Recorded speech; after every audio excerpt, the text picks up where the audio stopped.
មានតែគេទេដែលមិនដឹងថាខាលីសាមានផ្ទៃពោះជាមួយនឹងនាងនេះជាកូនរបស់នាងកូនស្រីរបស់នាងខ្ញុំមិនដែលបានឃើញតតែសោះហើយឈ្មោះនាងគឺម៉ារីយ៉ាគ្មានកន្ទុយទេអីទេមើលតែនាងជាមនុស្សនៅពេលដែលនាងមានគ្រោះថ្នាក់នៅក្នុងសមុទ្រខ្ញុំត្រូវសួរថាលោកអាចចិញ្ចឹមនាងបានទេនាងនៅទីនេះដល់ប្រសើរហើយសុវត្ថិភាព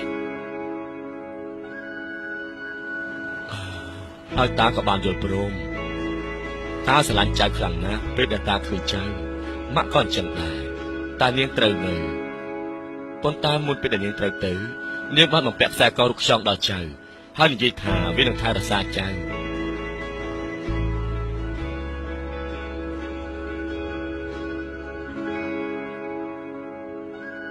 ហើយតាស្មានថាតាបានប្រាប់ចៅកាលពីលើកមុនហើយប៉ុន្តែវាគ្រាន់តែជាការគិតតែប៉ុណ្ណោះវាមិនអាចធ្វើឲ្យបានច្រើនចំពោះចៅទេចៅមិនអីទេខ្ញុំជាមនុស្សអស្ចារ្យប៉ុន្តែលោកតាមានមធ្យោបាយដោះស្រាយបានដែរទេអាលីយ៉ាតាចង់ឲ្យចៅជាធម្មតារបស់ចៅជានាងមច្ឆាយហើយឪពុករបស់ចៅជាមនុស្សអាចកំបាំងតែវាចម្លែកយ៉ាងម៉េចទេលោកតាតាកំពុងតែនិយាយប្រាប់ការពិតដល់ចៅណាអាលីយ៉ាតាសន្យាលីយ៉ាខ្ញុំចង់ទៅក្រៅ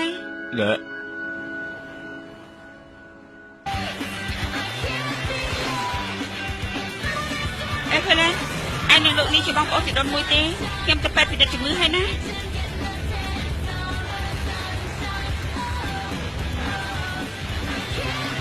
អ្វីដែលអញប្រាប់យើងហាក់ដូចជាវវិញអស់ហើយដោយសារតែរឿងឈួតរបស់គ្រួសារខ្ញុំហ្នឹងណាព្រោះខ្ញុំស្ទើរឈួតឬអីទៅភាពឈួតមិនបកស្រាយពីសក់របស់ឯងទេនឹងចាប់ផ្ដើមខ្លាចជាមច្ឆាពាក់កណ្ដាលហើយណានាងមច្ឆាអត់ទេអោះឃើញទេវេបសាយនេះនិយាយថាត្រីមច្ឆាខ្លាចជារូបរាងនៅអាយុ16ហើយនឹងមានការប្រែប្រួលរាងកាយជារឿយទៀតដូចជាបណ្ដាលខ្លួនហើយនឹងពណ៌សក់ពិតជារីកចម្រើនហើយនេះមែនវាពិតជារីកចម្រើនអត់កើតអ្វីដាក់លើអ៊ីនធឺណិតណាហើយមិនពាក់កណ្ដាលទេដំណើរនោះវាពិតជាត្រីមច្ឆាដូចលក្ខណៈលីយ៉ាអញ្ចឹងខ្ញុំមិនមែនត្រីមច្ឆាទេខ្ញុំខំរកឯងតាពីដើម្បីនិយាយឲ្យចេញឆ្ងាយពីរឿងឈួតនេះមិនមែនកាត់ទៅចូលជ្រៅទេ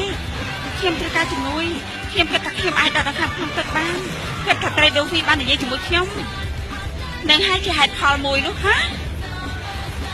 នាងနဲ့ខ្ញុំដូចគ្នាថាម៉េចអើយនាងប្រាប់ថាឯងនឹងពួកនាងដូចគ្នាអរគុណខ្ញុំពិតជាមានឈ្មោះថាស៊ូម៉ាសំទុះដែលណែនាំខ្លួនយឺតពេលបន្តិចណាអូក៏ព្រោះពីបញ្ហានេះអីល្អណាស់ដែលបានជួបឯងខ្ញុំតែដូចគ្នាវាមិនអាចកើតឡើងនោះទេដឹងដែរទេនេះជាការពិតណាស៊ូម៉ាលីយ៉ាជាមច្ឆាលើសមុទ្រតែមិនដែរទេណាខ្ញុំគ្រាន់តែជាមិត្តខ្ញុំជាមិត្តជិតស្និទ្ធរបស់ម្ដាយម៉ាលីយ៉ាឯងស្គាល់ម៉ាក់របស់យើងនេះគ្រប់គ្នាស្គាល់ម្ដាយនាងជាម្ចាស់ស្ត្រីនៅសមុទ្ររហូតដល់បងស្រីអេរ៉េសបានបោះបង់នាងតាំងពីអេរ៉េសបានស្រឡាញ់គ្នានេះនឹងនាងធ្វើឲ្យមហាសមុទ្រមានគ្រោះថ្នាក់អូដូច្នេះនិយាយថាលីយ៉ាជានាងមច្ឆាមែនទេមានសាច់ឈាមជារាជវង្សមច្ឆាកុំប្រាប់ខ្ញុំថាឯងមិនជឿលើរឿងនេះណាគ្នាកំពុងនិយាយជាមួយត្រីដូហ្វីនពណ៌ផ្កាឈូកព្រះនាងម្ចាស់ពិតជាស្អាតមែនលោកអើយឈប់អូខេបើសិនជាអ្នកទាំងអស់គ្នាការរយៈពេលច្រើនឆ្នាំហេតុអីបានជាទៅប្រាប់ខ្ញុំនៅពេលនេះដោយសារតែនាងនៅអាយុតិចពេកមិនទាន់ប្រែខ្លួនជាមច្ឆាឥឡូវនេះអាចត្រឡប់ទៅក្នុងសមុទ្រហើយជួបជាមួយអេរីជាជំរឿនណាស់ណោះជាជំរឿនស្គួតអីខ្ញុំជាអ្នកជាទូក្តៅរលលោកប្រចាំក្រុមម៉ាល់បូមួយប្រព្រឹត្តភ្នែកស្រាប់តែប្រកាសជាត្រីមច្ឆាបែបនេះអញ្ចឹងណាហើយដូចជាក្នុងមហាសមុទ្រទោះជាវាមានកន្លែងណាមានឬអីយើងត្រូវខ្វល់ពីបញ្ហានេះខ្ញុំមិនខ្វល់ទេអំពីបញ្ហាអញ្ចឹងរាប់បញ្ចូលទាំងជំនឿមច្ឆាជាម្ដាយខ្ញុំហើយមានជំនឿថាខ្សែកនេះអាចការពារខ្ញុំបានឃើញទេ